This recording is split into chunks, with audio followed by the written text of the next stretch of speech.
मीरा की सखी का विवाह हो रहा है, उसके यहां बारात आई है। सब लोग कह रहे हैं अब तो मीरा का भी विवाह होना चाहिए, अब तो मीरा का भी विवाह होना चाहिए, अब तो मीरा का भी विवाह होना चाहिए। मीरा भी विवाह के योग्य हो गई है। तो मीरा की मां ने कहा कि तुम्हारा विवाह होना चाहिए। बोले मेरा विवाह तो हो गया, मेरा विवाह तो हो गया। बोले तुम्हारा विवाह कैसे हो गया? बोले गिरधर के साथ मेरा विवाह हो गया।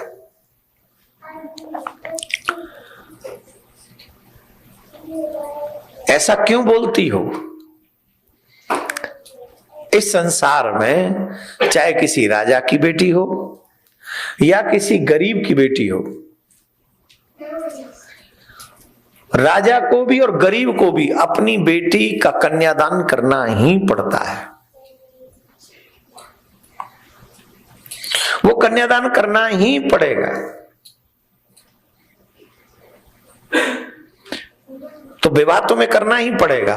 तब मीरा जी कहती है ऐसे वर को, जब जब शादी होती है तो माँ बाप क्या आशीर्वाद देते हैं? सदा। अच्छा, माँ बाप जब ये आशीर्वाद देते हैं सदा सौभाग्यवती भव, तुम्हारा सुहाग अमर बना रहे, वो है ना क्या क्या, जब तक गंगा में पानी रहे,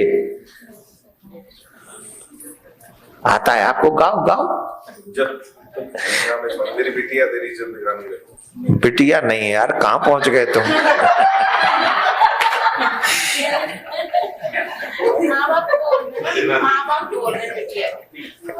चलो तुम यही मान लो, ऐसा ही मान लो। तो एक आशीर्वाद देते हैं माँ बाप कि सदा सुहागिन बनी रहो, यही। पर सच बताओ, क्या ये सच है? आप हिस्ट्री उठा के देखो, पति पत्नी में से पति पहले जाता है धरती छोड़ के, जब तक दुर्घटना न घटी हो, बड़ी कोई बीमारी ना हो देवी को या कोई प्रॉब्लम ना हो, अगर नॉर्मल लाइफ दोनों की चल रही होगी तो पति ही पहले जाता है।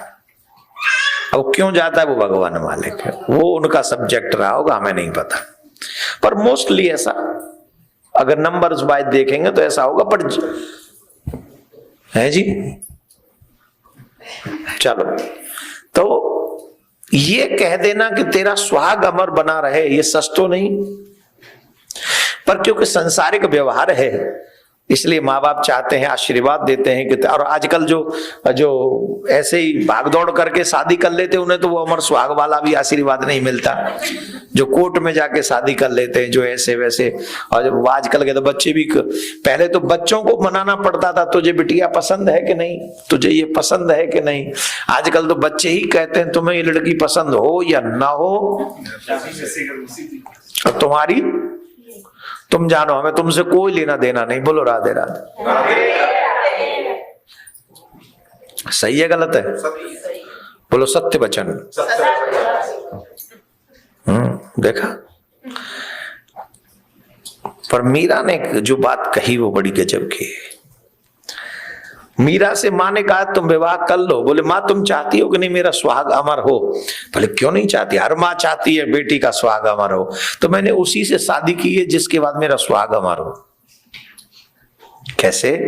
ऐसे बरको के बरा जो जन्मे और मर जाए, बरबर ये गोपाल जू मारो चुड़ लो अमर हो जाए। ऐसे वर का वर्ण हम क्यों करें जो जन्म ले और फिर मर? क्यों ना उस वर को हम वर बना लें, अपना सौभाग्य बना लें, सुहाग बना लें, जिसका न जन्म है न मृत्यु। और यहां पर एक स्पेशल बात हम कह दें आप सबसे, ये आवश्यकता नहीं है कि ऐसे वर से शादियां देवियां ही कर सकती हैं।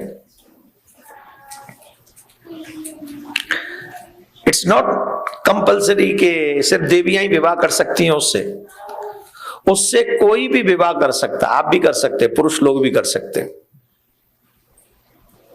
इसीलिए उसको कहते तुमेव माता च पिता तुमेव बंधु, और अंत में कहा गया तुमेव सर्वम। तो सर्वम में पति नहीं आएगा, सखा भी आएगा, पति भी आएगा, पुत्र भी आएगा, स्वामी भी आएगा, दास भी आएगा। जो चाहिए सो बना लो, जो बनाओगे सो बन जाएंगे, जो बनाओगे सो बन जाएंगे। प्रेम करके देखो कन्हैया तेरे घर पे दौड़े दौड़े आएंगे, दौड़े दौड़े आएंगे। नीरसो रसवान बनो, प्रेमी बनो। संसार से प्रेम करके देख लिया, ठाकुर जी से प्रेम करो। मीराबाई ने कहा कि मेरा सुहाग तो अमर है। 56 कोट यदुवंशियों को लेके पधारे थे मेरे बारात में भगवान स्वप्न में, और उनसे मेरा विवाह हो गया। अब मुझे किसी और की आवश्यकता नहीं है। तो लोगों ने कहा ऐसा नहीं होता है, बेटी हो तो हमें कन्यादान करना ही है। बोल तुम शरीर का तो विवाह करा सकते हो, आत्मा का तो नहीं। तो भोजराज के साथ उनका विवाह कराया गया मीरा का। तो मीरा ने भोजराज के और अपने के बीच में गिरधर को रखा, और गिरधर को रखकर दुनिया समझ रही, संसार समझ रहा है कि मीरा का विवाह भोजराज के साथ हो रहा है, और मीरा जानती है कि मेरा विवाह गिरधर के साथ हो रहा है। जब फेरे होते तो बीच में कोई नहीं रहता। वो बोले यहाँ गिरधर मेरे और गिरधर के बीच में कोई नहीं। ये है मीरा का समर्पण। मीरा जी की मां जानती थी कि ये जो है ना, ये गिरधर के, अगर गिरधर साथ में जाएंगे ना इसके, ये संसार नहीं संभाल सकेगी। तो मीरा जी की विदाई के समय गिरधर को छुपा दिया मीरा की मां ने। तो जब बेटी विदा होके जाती है तो माएं सिखाती हैं कुछ बच्ची को। शिव महापुराण में भी जब पार्वती जी का विवाह हुआ तो एक ब्राह्मणी को बुलाया उनकी माता जी ने, और कहा कि मेरी पुत्री को पतिव्रता धर्म बताइए, उसका उपदेश दीजिए। एक निवेदन करें आप सबसे, जिन जिन के घर में बेटी हो ना, उन माओं को थोड़ा और सावधान होना पड़ेगा। हाथ जोड़ के प्रार्थना है। हमारे यहां विवाह होता तो है पर टूटता नहीं है। हमारे यहां पहले कहते थे डोली में जाती हुई अच्छी लगती और अर्थी पे आती हुई अच्छी लगती। अगर आजकल इस बात को कह दिया जाए तो महाराज बवंडर हो जाएगा।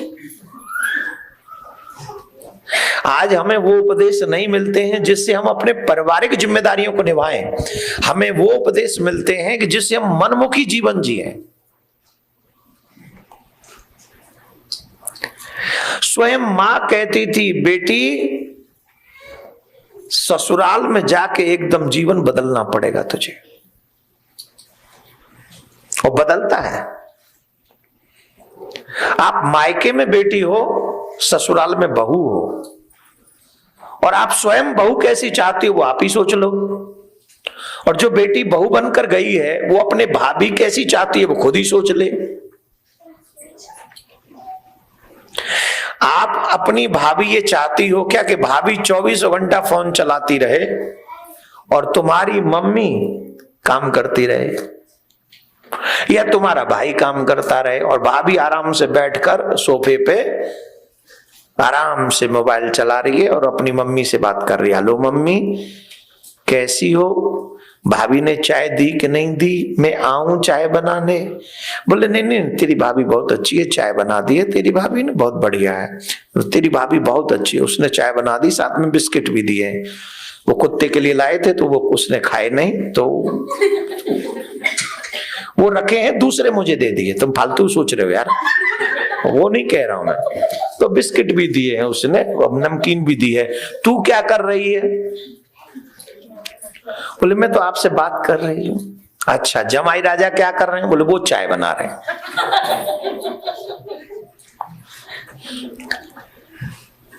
अब अब भाभी की ये प्रशंसा भी बर्दाश्त नहीं होगी कि वो चाय बना के दे दी। क्यों? मन ऐसा है कि मन चाहता है, प्रशंसा नहीं होनी चाहिए भाभी की, जो स्वभाव जो कर्म मैं कर रहा हूं वही कर्म सही कहा जाए।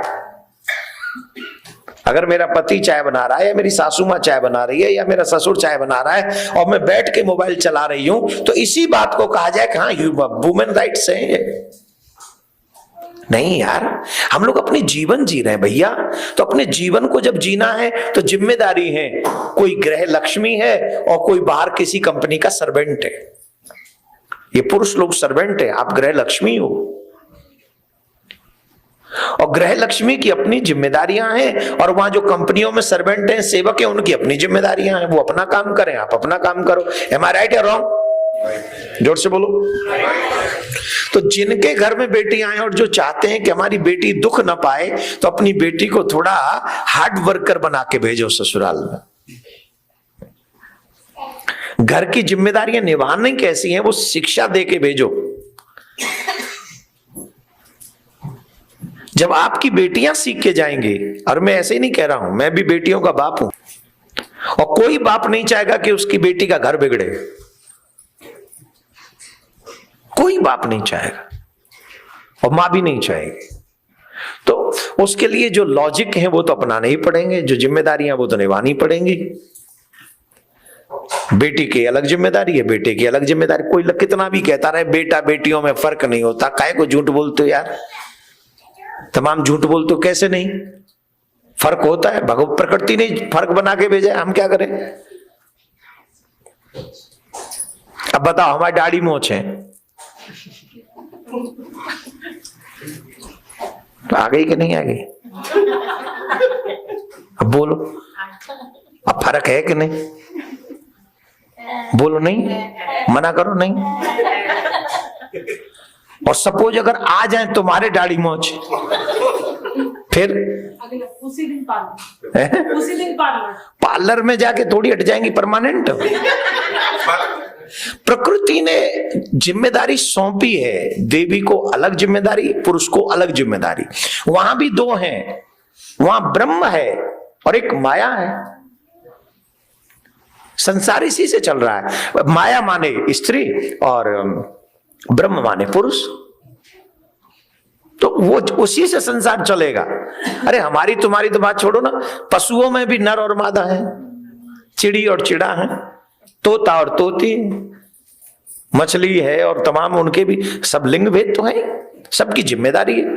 तो हमें अपनी जिम्मेदारी का निर्वहन करना चाहिए, उससे भागना नहीं चाहिए। न जाने कितनी बार स्त्री पुरुष बने, कितनी बार पुरुष स्त्री बनी, कौन जानता है? किसी को नहीं पता।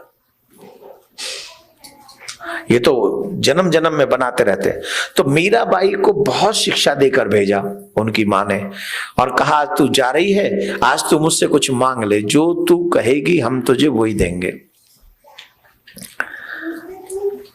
मीराबाई कहती है कि अगर तुम मुझे कुछ देना चाहती हो तो मुझे आज विदाई में गिरधर दे दो, मैं गिरधर को लेके जाना चाहती हूं। गिरधर? मीरा बोली तू गिरधर को नहीं दूंगी मैं, तू गिरधर को। मीराबाई की मां ने कहा कि अगर तुम गिरधर को लेके जाओगी ना तो तुम कभी भी अपना परिवार नहीं संभाल सकोगी, तुम मगन हो जाओगी इसी में। मैं जानती हूं तुम कितना प्रेम करती हो इनसे। मीराबाई कहती है कि अगर मैं नहीं लेके गई तो मैं कुछ भी नहीं कर पाऊंगी, ये ही मेरा सर्वस्व है। आज की भाषा में कहें तो यही हमारी एनर्जी है, हमारी पावर यही है। और आप देखो 5 माला नित्य करके देखो और पूरे दिन की एनर्जी देखो, और बिना माला के दिन बिता के देखो, उसकी अलग एनर्जी देखो।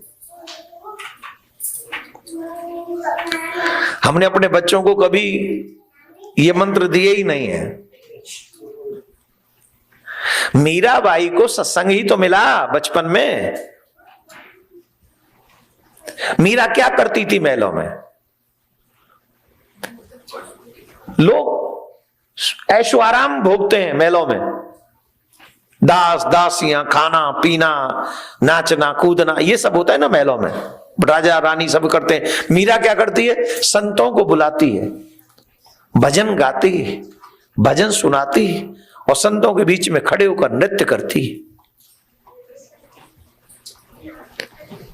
और राणा ने आके कहा कि मीरा तुम ये क्या करते हो? देव, उसका पति 1 महीने के बाद समाप्त हो गया युद्ध में मीरा का। तो देवर ने गद्दी संभाली और देवर को ये पसंद नहीं था। आपने देखे होंगे बड़े बड़े लोगों को सत्संग पसंद नहीं आता ज्यादातर। तो राणा ने कहा कि क्या तुम ये पागलों जैसा काम करती हो? तुम राजमहल की रानी हो और तुम्हें सन्यासी मोड़ाओं के साथ में तुम कीर्तन करती हो, नाचती हो। दास दासियां, खाना पीना, नाचना कूदना, ये सब होता है ना महलों में, राजा रानी सब करते हैं। मीरा क्या करती है? संतों को बुलाती है, भजन गाती, भजन सुनाती और संतों के बीच में खड़े होकर नृत्य करती। और राणा ने आके कहा कि मीरा तुम ये क्या करते हो? देव, उसका पति 1 महीने के बाद समाप्त हो गया युद्ध में मीरा का। तो देवर ने गद्दी संभाली और देवर को ये पसंद नहीं था। आपने देखे होंगे बड़े बड़े लोगों को सत्संग पसंद नहीं आता ज्यादातर। तो राणा ने कहा कि क्या तुम ये पागलों जैसा काम करती हो? तुम राजमहल की रानी हो और तुम्हें सन्यासी मोड़ाओं के साथ में तुम कीर्तन करती हो, नाचती हो, तुम्हारे पति नहीं है, तुम्हें शर्म नहीं आती? अरे कुछ शर्म तो करो, ज्यादा बात नहीं सोच सकते तो ये सोचो राणा खानदान की महारानी हो तुम। मेरी मूंछों की पहले तो मूंछों में ताव दे के चलते थे लोग, आजकल तो थोड़ा सिस्टम अलग हो गया, आजकल तो ठीक ही है। पहले लोग मूंछ रखते थे। यहाँ राजस्थान में जाओ अभी भी लोग सिर्फ मूंछ ही नहीं रखते, वो गांठ मारते उसमें ताव देते हैं, ऐसे करके रखते हैं। तो वो कहते हैं कि तुम, तेरी चोटी, मेरी मूंछों से लंबे बाल हैं तेरी चोटी के, मेरे मूंछों के बालों की चिंता करो, अपने राणा खानदान की महारानी की चोटी की चिंता करो, ये तुम संत महात्माओं के साथ नाचती हो। तो मीराबाई ने बहुत अच्छा आंसर किया, आपको सुनना चाहिए। बताऊं? जी। अकड़ और शान ये मूंछें धरी तलवार रह जाए। और ये हम सबको सुनना चाहिए। जिनको धन का बल है, जिनको बल ज्ञान का बल है, जिन्हें पैसे का बल है, जिन्हें अभिमान, बल तो क्या अभिमान, जिनको धन का अभिमान है, जिनको पद का अभिमान है, जिनको ज्ञान का अभिमान है, जिनको भक्ति का अभिमान है, जिनको रूप का अभिमान है, जिनको जवानी का अभिमान है, जिनको एनीथिंग, किसी भी चीज का अभिमान है, पद प्रतिष्ठा पोस्ट यश किसी का भी चीज का, सबको सुनना चाहिए। अकड़ और शान ये मूंछें धरी तलवार रह जाए। अकड़ और शान ये मूंछें धरी तलवार रह जाए, निकल जाए जब समय तो फिर क्या होता है पछताए। अभी जवानी का नशा छाया, यंगस्टर्स लिसन टू मी, अभी जवानी का नशा छाया, बड़े मगरूर रहते हो। कितने युवा ऐसे हैं जिन्हें न माँ बाप से मतलब है, न भगवान से मतलब है, ना ही उन्हें हार व्यवहार संस्कार कल्चर से मतलब है। उन्हें मतलब किससे है? बोले me and my friends. Am I right या रॉन्ग? राइट। बोलो तुम युवा नहीं रहे तो तुम रहे तो होगे कभी। आज नहीं रहे तो कभी तो युवा रहे होगे। बोलो हाँ। एक उम्र आती और उस उम्र सब पे बराबर अटैक करती है। जब जवान होते तब मम्मी पापा अच्छे नहीं लगते। आफ्टर 13 अरे हम निकल के गए उस उम्र से। तुमसे ज्यादा एक्सपीरियंस है हमें, तुम्हें हमारी उम्र का एक्सपीरियंस नहीं है, हमें तुम्हारी उम्र का एक्सपीरियंस है।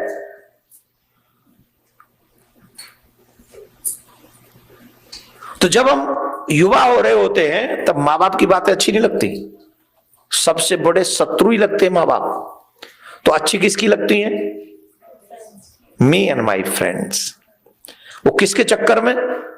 जवानी के चक्कर में, जवानी की तरफ जा रहे हैं इसलिए। अभी जवानी का नशा छाया, बड़े मगरूर रहते हो। लिसन टू मी फिर से। अकड़ और शान ये मूंछें धरी तलवार रह जाए, निकल जाए जब समय तो फिर क्या होता है पछताए। अभी जवानी का नशा छाया, बड़े मगरूर रहते हो, जो सच्चा मार्ग है भक्ति का उसी से दूर रहते हो। निकल जाएगा जब समय कुछ दिन में, जवानी का सदा स्थिर नहीं रहता, बबूला है ये पानी का, बबूला है ये पानी का। ये जो जवानी है ना, जिसमें लोग हमारी तरफ अट्रैक्ट होते हैं, फेस का ग्लो, बॉडी का स्ट्रक्चर और ये वो कलरिंग वलरिंग सब, after some time no one attract with you, no one. और if you don't believe my words, you can ask your grand parents,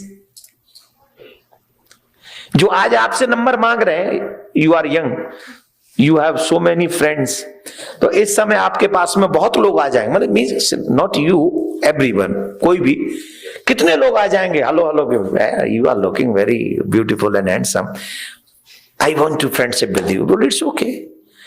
लेकिन एक बार पूछो तुम्हारी नानी से, दादी से, उनसे आज तक कोई पूछ रहा है वो कि हमसे फ्रेंडशिप कर लो? दादा से पूछो, बच्चे भी नहीं बैठते साथ में, औरों की तो बात छोड़ दो।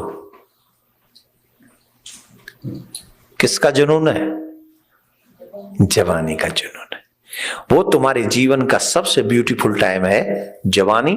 उसे चाहे अच्छाई में लगा दो या भगवान की भक्ति में लगा दो, इट्स अप टू यू। कोई किसी ने पूछा भगवान आपको भक्ति कब करनी, आपकी भक्ति कब करनी चाहिए? बोले एक बात बताओ, आपसे पूछ लिया भगवान ने कि जब तुम किसी से प्रेम करते हो तो उसे कैसा पुष्प देना चाहते हो? सुंदर पुष्प देना चाहते हो, खिला हुआ पुष्प देना चाहते हो, या मुरझाया हुआ पुष्प देना चाहते हो? बताओ। लास्ट टाइम कब दिया था अपनी पत्नी को आपने पुष्प? याद करो। नहीं देते? तो आपने दिया लास्ट टाइम कभी? मैं तो देखती हूँ। और लास्ट टाइम कब दिया था? परसों ही दिया।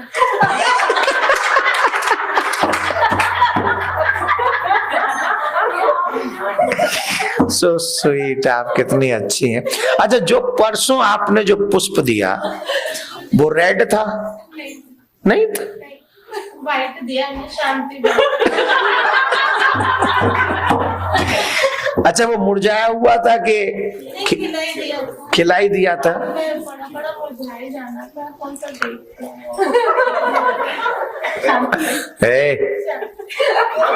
बड़ी गहरी है आपकी कि जब हम, अरे रुक जाओ, मैं वहीं आ रहा हूं, अपनी क्यों टाल रहे हो?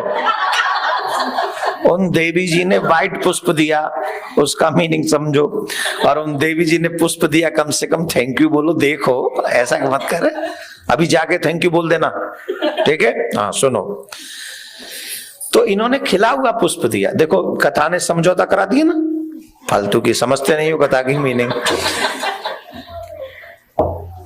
खिला हुआ पुष्प। अगर हम प्रेमी को मुरझाया हुआ पुष्प दे दें तो? पहली बार किसी से मिलने जाएं और रेड रोज हो हाथ में, और वो भी लटका हुआ यूं, मतलब ऊपर की पंखुड़ी यूं लटक रही यूं, क्या करेगा प्रेमी? बुरा भाग जाएगा।